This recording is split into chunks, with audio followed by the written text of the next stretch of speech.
dua ayat yang paling banyak membuat para sahabat nangis.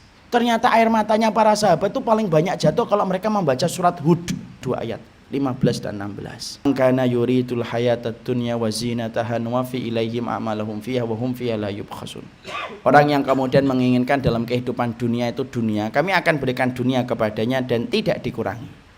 Orang akhi sholat niatnya untuk proyek, dikasih proyek sama Allah, nggak dikurangi sama Allah.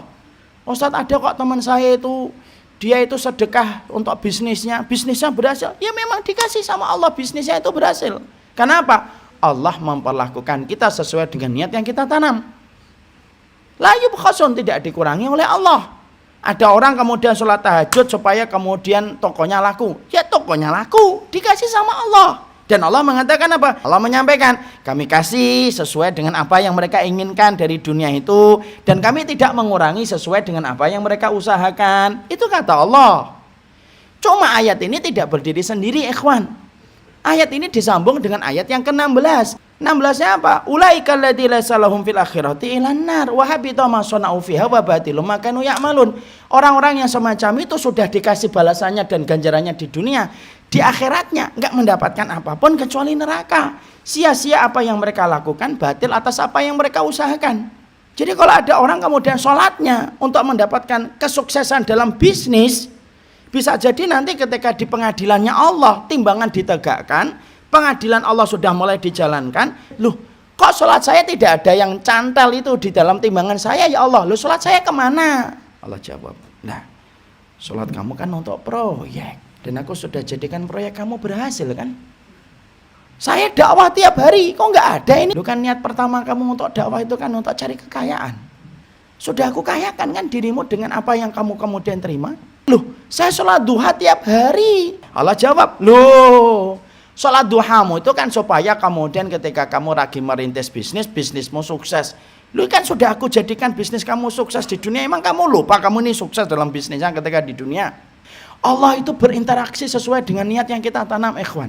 Kalau antum kemudian puasa sunnah, antum sholat tahajud dan lainnya itu supaya kemudian antum mendapatkan sekeping dari kenikmatan dunia, dikasih sama Allah. Tapi ingat ya, di akhiratnya nggak dapat apa-apa. Kenapa? Sudah disegerakan oleh Allah di dunia.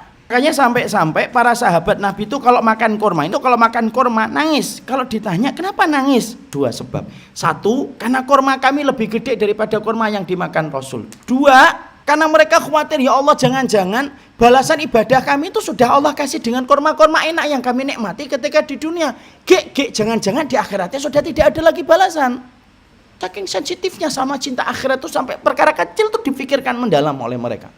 Kalaupun antum meniatkan ibadah ini untuk akhirat, pasti dapat kok dunia itu. Kenapa gitu Ustaz? Karena properti akhirat itu harganya tidak terbatas. Luar biasa mahal. Kalau yang mahal aja antum dapat, apalagi properti dunia yang harganya recehan dibandingkan dengan kenikmatan akhirat, yaitu surga.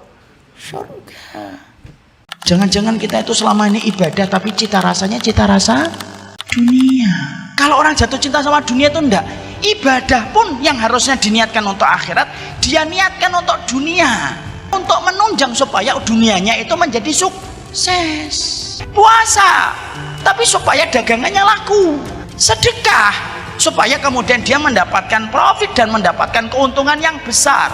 Padahal kita harus paham, maaf, sampai urusan akhirat pun dia niatkan untuk mendapatkan dunia. Dan ini termasuk salah satu perkara yang tanpa kita sadari dibenci sama Allah. Banyak orang hari ini kalau melakukan ibadah itu yang dipikir pertama kali itu untuk mendapatkan profit dan margin. Padahal ini satu kesalahan, ikhwan. Maaf ya, Allah itu membagi dunia kepada kita itu bukan berdasarkan ibadah. Tapi Allah itu membagi dunia dalam kehidupan kita berdasarkan takdir yang ditetapkan oleh Allah 50.000 tahun sebelum Allah menciptakan langit dan bumi. Kalau Allah itu membagi dunia kepada kita berdasarkan ibadah kita, satu, para sahabat itu tidak ada yang miskin dan para sahabat tidak ada yang fakir. Padahal faktanya rata-rata para sahabat itu miskin. Padahal mereka ibadahnya lebih tinggi daripada ibadah kita. Di situ kita mendapatkan sebuah bukti. Allah bagi dunia bukan berdasarkan ibadah. Tapi kenapa banyak orang kafir yang tidak beriman? Mereka hartanya lebih banyak daripada kita. Kalau memang dunia itu dibagi berdasarkan ibadah, harusnya mereka itu lebih miskin daripada kita. Kenapa mereka itu hartanya lebih banyak daripada kita?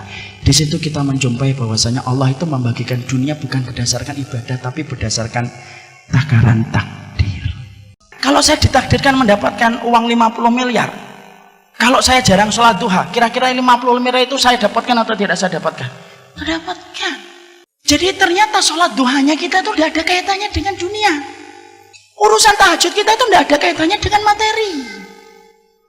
Tapi ternyata urusan akhirat kita itu ditopang dengan ibadah kita di dunia ini untuk mendapatkan akhirat. Innamal a'malu binniyah. Segala sesuatu itu tergantung niatnya.